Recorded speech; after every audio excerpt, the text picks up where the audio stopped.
ngàyនេះពួកខ្ញុំមានវីដេអូពួកខ្ញុំធ្វើពី system human resource management system ដែលពួកខ្ញុំធ្វើនៅក្នុងម៉ោង software engineering ហើយសមាជិកពួកខ្ញុំមាន5នាក់ឈ្មោះកាងប៊ុនលី សានលីយូ ស៊ឺធារ៉ា យឹមអៀងវែងហើយនិងវ៉ារតនាចឹងថ្ងៃនេះខ្ញុំមាន5ចំណុចដើម្បីលើកយកមកនិយាយទី1ខ្ញុំនិយាយពី problem statement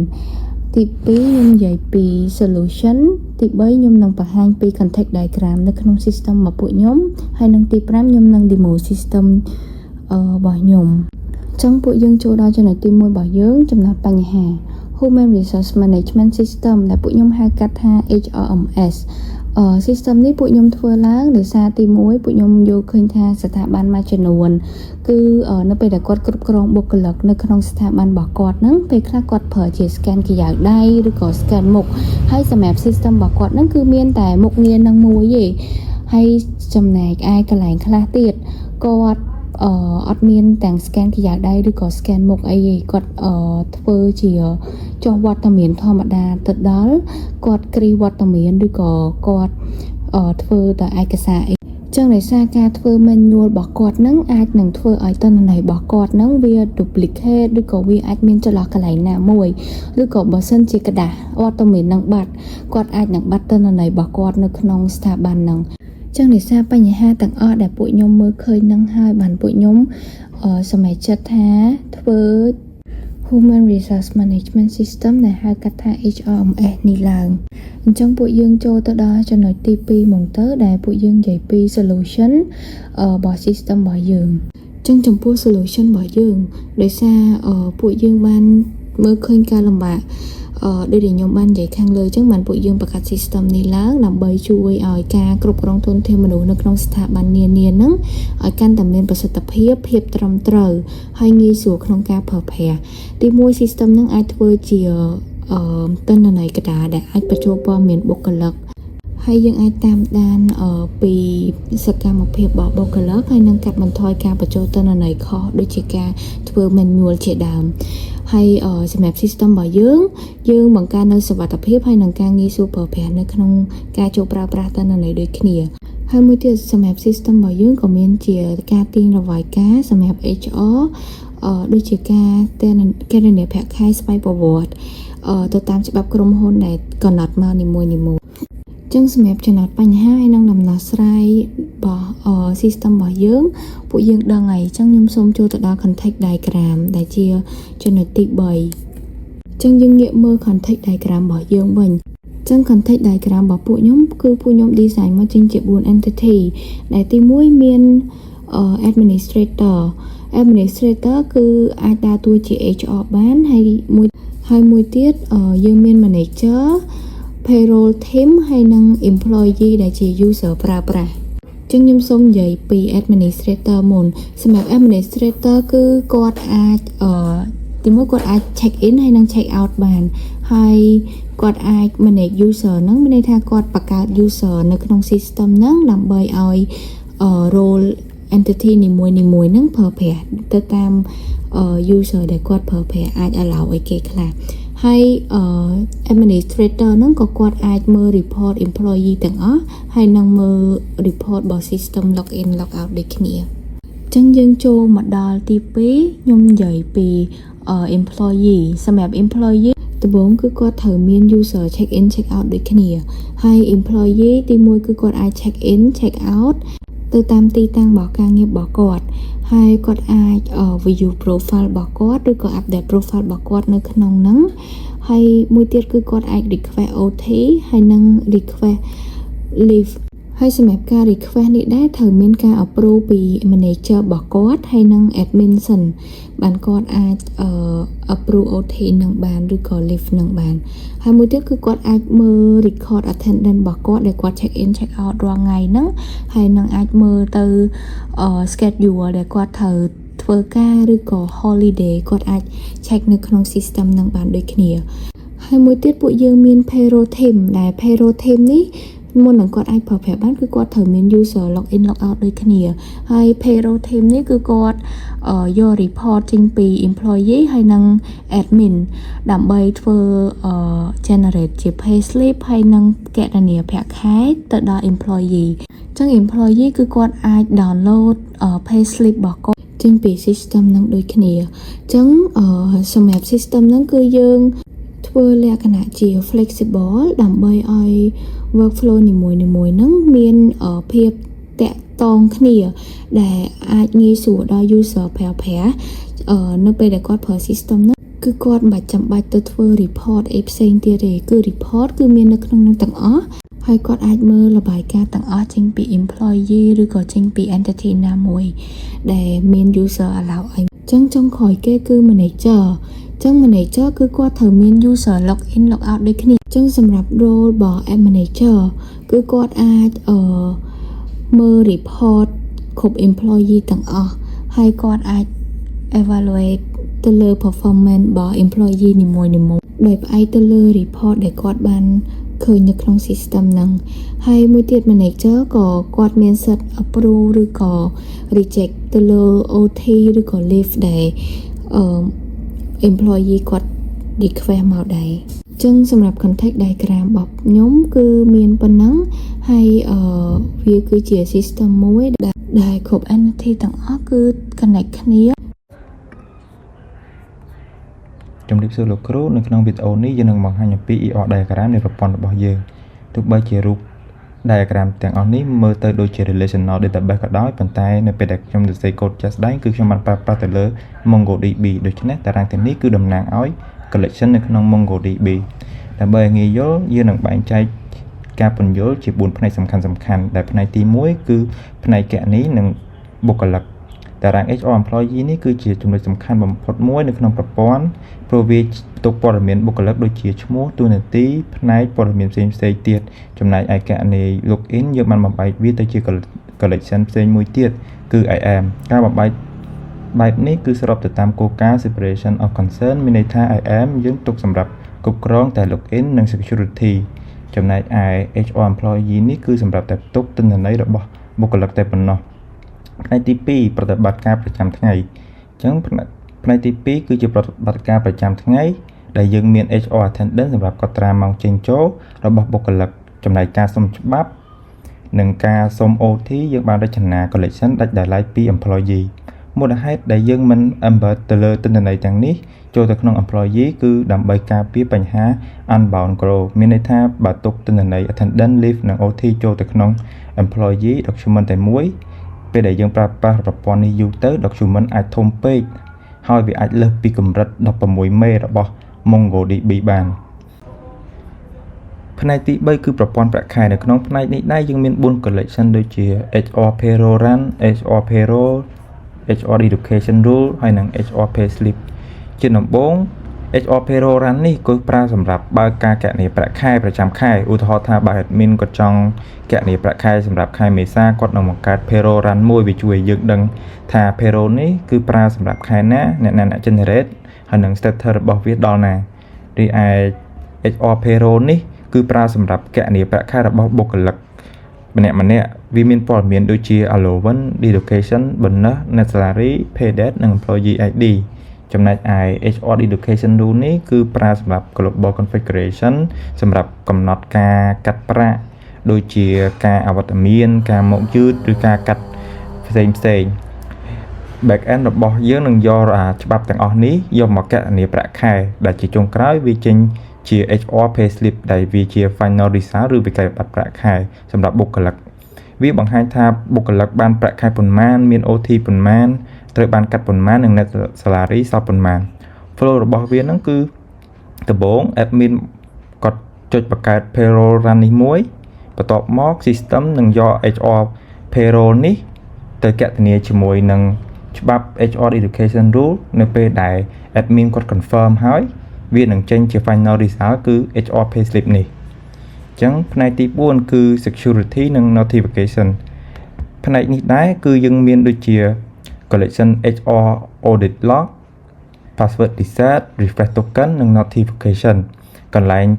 HR audit log នេះដែរគឺប្រើសម្រាប់កត់ត្រារាល់សកម្មភាពទាំងអស់នៅក្នុងប្រព័ន្ធអ្នកណា ឧទាហរណ៍ថាអ្នកណាអ្នកបានកែប្រែទិន្នន័យអ្នកណាអ្នក improve ច្បាប់អ្នកណាអ្នក generate payroll check in check out នៅពេលណានិងសកម្មភាពផ្សេងរីឯកន្លែង password reset នេះដែរគឺយើងប្រើសម្រាប់ជួយបដូរ password នៅពេលដែល user ភ្លេច password នៅកន្លែង refresh token នេះដែរគឺប្រើសម្រាប់រក្សា login របស់ user ឲ្យនៅដំណើរការបានយូរនិងជួយឲ្យប្រព័ន្ធមានសុវត្ថិភាពចំណែក notification នេះប្រើសម្រាប់ផ្សាយជូនដំណឹងទៅ user ដូចជា leave approve payroll generate ឬសារ update ផ្សេងអញ្ចឹងជាចុងក្រោយការរចនា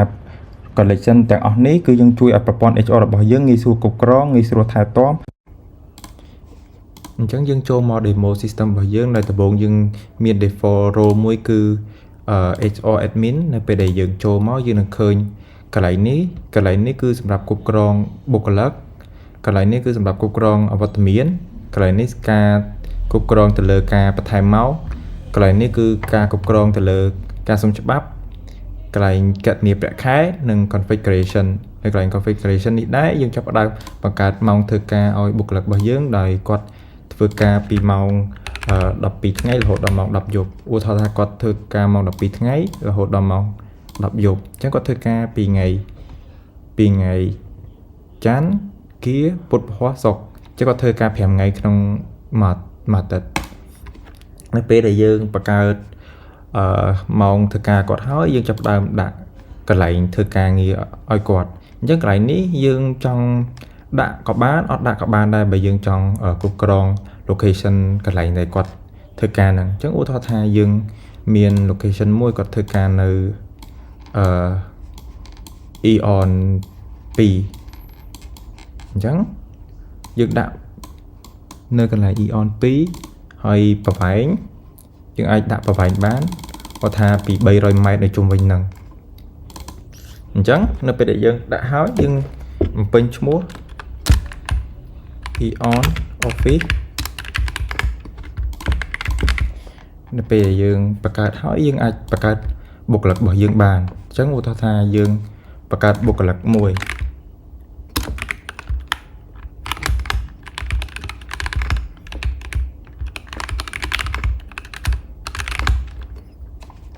អញ្ចឹងកន្លែងនេះគឺមានដូចជាបុគ្គលិកកិច្ចសន្យានិងបុគ្គលិកចិន្ត្រៃយ៍អញ្ចឹងដោយសារយើង demo យើងស្លេចយកបុគ្គលិកចិន្ត្រៃយ៍កន្លែងនេះគឺ account របស់គាត់ហើយកន្លែងនេះគឺចំនួនប្រាក់ខែអញ្ចឹងយើងបង្កើត account ឲ្យគាត់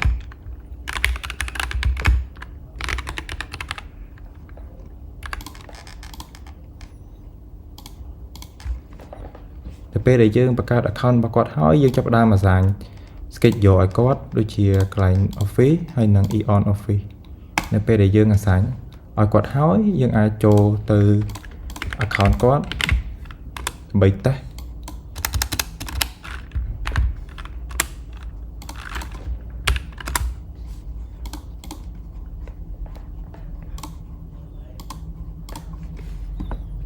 អញ្ចឹងយើងចាប់ដើម check in ដោយសារតែយើងឥឡូវយើងម៉ោង10យប់អញ្ចឹងវានឹង load ចេញ late ហើយណាមួយទៀតគឺយើងខុស location អញ្ចឹងយើងដាក់ថា do remote នៅពេលដែលយើង check in ទៅវានឹង check ថាហេតុអីមិនយើង late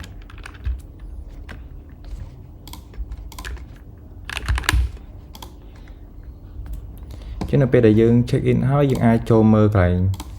notification នេះដែលគេដាក់ថា wrong location review ដោយសារតែគាត់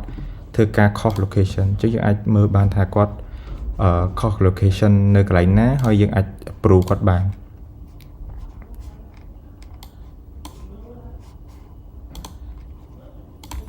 យើងដាក់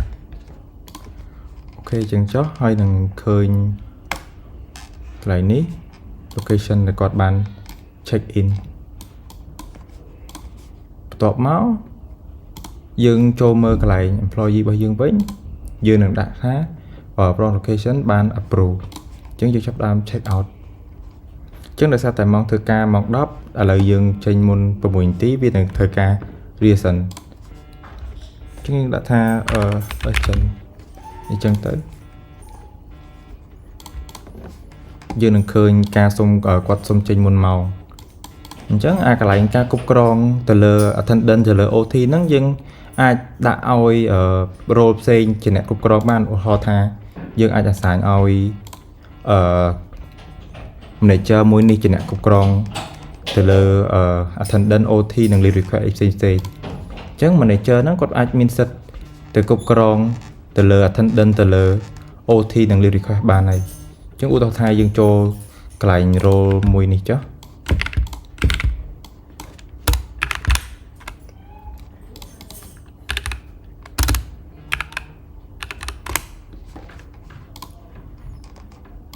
ដែលគាត់គឺជា manager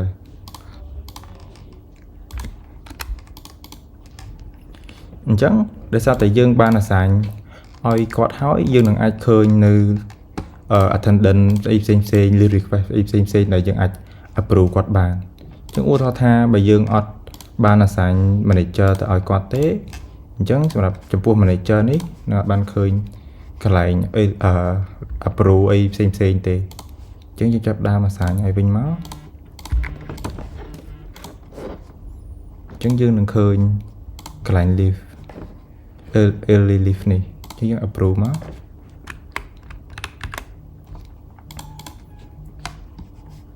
នៅពេល approve ហើយយើងអាចចូលមើលកន្លែង team attendant ហ្នឹងហើយបន្ទាប់មកយើងអាចមើលកន្លែង report នេះបានឧទាហរណ៍ថាតើណាគេជាអ្នក approve ទៅលើ location ការខុស location របស់គាត់ហើយនឹងការ check out early កន្លែងចំណុច OT អញ្ចឹងគឺចំណុច overtime នេះពួកយើងមាន2មាន request overtime និង overtime history អញ្ចឹងដោយសារឥឡូវខ្ញុំ stand នៅលើ user របស់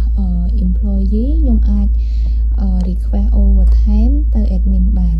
អញ្ចឹងដោយសារកន្លែងនេះពួកខ្ញុំដាក់ rule មកគឺយើងអាច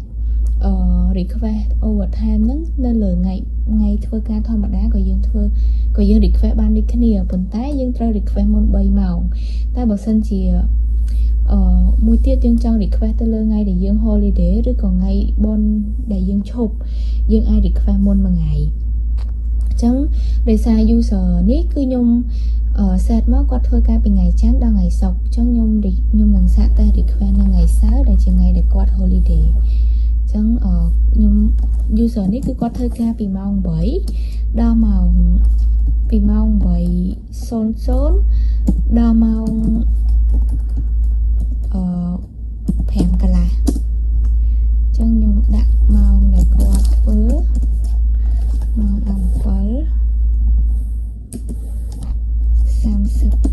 នាទី00អញ្ចឹង reason អាចកន្លែងនេះគាត់អាច comment OK អញ្ចឹង submit អញ្ចឹងនៅពេលដែលយើង submit ទៅកន្លែងនេះវានឹងដាក់ pending ហើយខ្ញុំចូលមកក្នុង admin វិញអញ្ចឹងកន្លែង admin គឺនៅពេលដែល user employee គឺគាត់ request OT មកកន្លែងនេះគឺគាត់នឹងឃើញមាន pending មួយអញ្ចឹងយើងមាន3ដូចគ្នាកន្លែងនេះ overview កន្លែងនេះ overtime review ហ្នឹងគឺ admin គាត់អាច approve ឬក៏ reject បានហើយកន្លែងនេះគឺគាត់អាចមើល history ដែល user នីមួយហ្នឹងគាត់ request មកអញ្ចឹងខ្ញុំតេស្តapprove ទៅលើ OT មិញដែលមានឈ្មោះថា Sanliu approve នេះយើងអាច comment hours ដែលគាត់ធ្វើឬក៏អាច comment អ្វីដើម្បីបញ្ជាក់ទៅគាត់វិញទៅយើងដាក់ yes អូខេអញ្ចឹងយើងមកងាកមកមើល user employee របស់យើងវិញអាច refresh មួយសិនចឹងកន្លែងនេះគាត់ឃើញ approve ហើយសម្រាប់ overtime history នេះគឺគាត់អាចមើល history ដែលគាត់ request ទៅហើយនឹងអាចមើលនេះទៅកន្លែងនេះគឺ capture history ពី overtime នឹងមកតែម្ដងអញ្ចឹងយើងចូលមកដល់ចំណុចមួយទៀតគឺ leave នេះពួកយើងមាន3ដូចគ្នាមាន leave request leave history ហើយនិង leave balance អ ចឹងខុសកន្លែង leave balance កន្លែង leave balance នេះគឺដោយសារគាត់ជាបុគ្គលិកធម្មតាចឹងនេះច្បាប់ក្រុមហ៊ុនគឺគាត់មានសិទ្ធិឈប់18ថ្ងៃអានេះតាម admin គាត់ set មកឯងចឹងខ្ញុំតេស្តទៅលើ request leave ដូចគ្នាចឹងកន្លែង request leave នេះគឺគាត់អាច select leave មាន annual leave, sick leave, unpaid ឬក៏ផ្សេងទៅចឹងខ្ញុំតេស្តទៅលើ annual leave ហើយ start date គាត់អាច request នៅថ្ងៃដែលគាត់ធ្វើការបើសិនជាថ្ងៃ holiday គឺគាត់អាច request leave បាននេះចឹងខ្ញុំតេស្តនៅថ្ងៃ4នៅជាថ្ងៃច័ន្ទហើយ start ចប់វិញដោយសារយើងតេស្តមួយថ្ងៃដោយសារយើងឈប់មួយថ្ងៃគឺយើងបញ្ចប់វិញនៅថ្ងៃ4ដូចគ្នាចឹងអាចនិយាយបានថា personal issue យើង submit ចឹងកន្លែងនេះបន្ទាប់ពីគាត់ request ជោគជ័យហើយយើងងាកមកមើល admin ចូលមកដល់កន្លែង leave មាន3ដូចគ្នាមាន leave management មាន review ហើយនឹង leave balance ដែលគាត់អាចមើល report leave boss employee នីមួយៗចឹងយើងមើលleave ដោយសារមិញខ្ញុំ request មកពីខាង employee ចឹងគាត់អាច approve ឬក៏ reject បានហើយកន្លែងនេះគឺគាត់អាច view ព័ត៌មានឬក៏ comment ដែល employee គាត់ comment មកចឹងខ្ញុំតែ reject comment no reject ចឹងយើងងាកមកមើល user employee របស់យើងវិញកន្លែងនេះវានឹង load ថា reject ព្រោះកន្លែងនេះគឺយើងមើល history leave របស់យើងចឹងនៅពេលដែលយើង reject leave របស់យើងគឺនៅតែដែរតែបើសិនជាខ្ញុំ request ឲ្យ admin គាត់ approve ចឹងអាហ្នឹងចំនួន leave របស់ខ្ញុំនឹងត្រូវបានកាត់ខ្ញុំសាកតែម្ដងទៀតដោយសារនេះយើង comment តិចពេក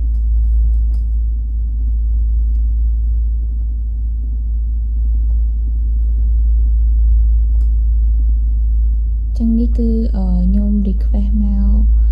មិញម្ដងទៀតខ្ញុំសាក approve yes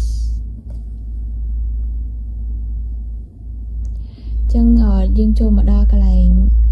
employee វិញនៅពេលដែលគាត់ approve ចឹងនៅ leave balance របស់គាត់នឹងកាត់មួយ use មួយ day ចឹងនៅសល់ remaining គឺ17ខ្ញុំចូលមកដល់ចំណុចមួយទៀតគឺ payroll ចឹងកន្លែង payroll នេះ employee គឺគាត់អាចមើល pay slip របស់គាត់បានដែល admin គាត់ generate មកចឹងកន្លែងនេះខែសម្រាប់ខែ4 basic គាត់ហើយនឹង view កន្លែងនេះគឺគាត់ឃើញប្រាក់ខែរបស់គាត់ហើយនឹងព័ត៌មានរបស់គាត់នៅប្រចាំខែនីមួយៗចឹងណាហើយពួកយើងមានមួយទៀតគឺ payroll នេះគឺគាត់នឹង calculate ទៅលើប្រាក់ខែ OT ហើយនឹងប្រាក់ខែទៅលើ leave ដែលគេកាត់លុយពីគាត់ unpaid ប៉ុន្តែដោយសារពួកយើងអត់ទាន់ដាក់ច្បាប់ចូលអញ្ចឹងខ្ញុំតេស្តបានតែប្រាក់ខែគោគឺ basic salary ប៉ុណ្ណឹងឯងអញ្ចឹងសម្រាប់ system របស់យើងគឺពួកខ្ញុំមានប៉ុណ្ណឹងហើយកន្លែងនេះគឺ employee គាត់អាច view profile របស់គាត់និងមើល information របស់គាត់បានថាអាចមើលពី ID មើល active ឬក៏ព័ត៌មានផ្សេងៗរបស់គាត់ដែលមាន detail នៅក្នុង system